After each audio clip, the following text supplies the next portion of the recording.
পিরোজপুরের স্বাস্থ্য ও পরিবার পরিকল্পনা কল্যাণ কেন্দ্র এবং মা ও শিশু কল্যাণ কেন্দ্রের বেহাল অবস্থা। সেবা অনেকটাই বন্ধ হওয়ার উপক্রম। বিপাকে সেবা নিতে আসা প্রান্তিক মানুষ ভোগান্তির পাশাপাশি যুক্ত হচ্ছে বাড়তি ব্যয়ের বোঝা।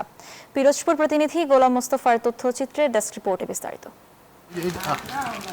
গত এক বছর ধরে পিরোজপুরের 43টি ইউনিয়ন স্বাস্থ্য ও পরিবার পরিকল্পনা কল্যাণ কেন্দ্র এবং 5টি মা ও শিশু কল্যাণ কেন্দ্রের সেবা অনেকটাই বন্ধ হওয়ার উপক্রম। কিছু কিছু কেন্দ্র সপ্তাহের বেশিরভাগ সময় থাকে তালাবদ্ধ।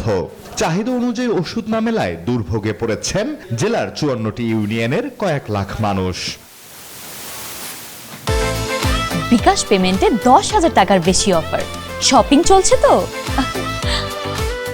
এসব স্বাস্থ্য কেন্দ্রে 26 ধরনের ওষুধ দেওয়ার কথা থাকলেও মিলছে না বেশিরভাগই। ফলে সেবা নিতে আসা রোগীদের যেতে হচ্ছে শহরের সরকারি ও প্রাইভেট হাসপাতালে। বাড়ছে চিকিৎসা ব্যয় ও দুর্ভোগ। আমরা চাইছিলাম এই জায়গায় ডাক্তার দেখাই, এখন ওষুধ টষুধ নাই, ডাক্তার আইছে একজন। এ জায়গা আসি ডায়াবেটিস মাপাইতে মেশিন নাই, ওই প্রেশার মাপাইতে আসি মেশিন নাই, তারপরে ওজন মাপো মেশিন নাই। বাচ্চা হইতো আগে জায়গা, এখন হয় না, ডাক্তার নাই। ঘুরে গিয়ে আসকে তারপর যদি আমরা কষ্ট তারপর ওষুধ না পাই, এটার কষ্ট লাগে না? লোকবল সংকটে এক কেন্দ্র বন্ধ রেখে অন্য কেন্দ্রে রুটিন অনুযায়ী সেবা দিতে হচ্ছে। আগে প্রতিদিন প্রায় অর্ধশত রোগী আসলেও বর্তমানে আসে 7 থেকে 10 জন। অনেক বছর হয়েছে আমাদের এখানে কোনো নিয়োগ নাই, মেডিকেল অফিসার নেই। ওষুধের সংকট অনেকটাই বেশি। ইমপ্ল্যান্ট, আইওডির কিট থাকে, এগুলো কম আসে।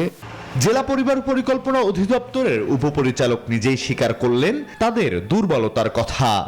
জনগণ তাদের কাঙ্ক্ষিত পর্যায়ের সেবা পাচ্ছে না, আমরাও সেবা দিতে কষ্ট ফিল করতেছি।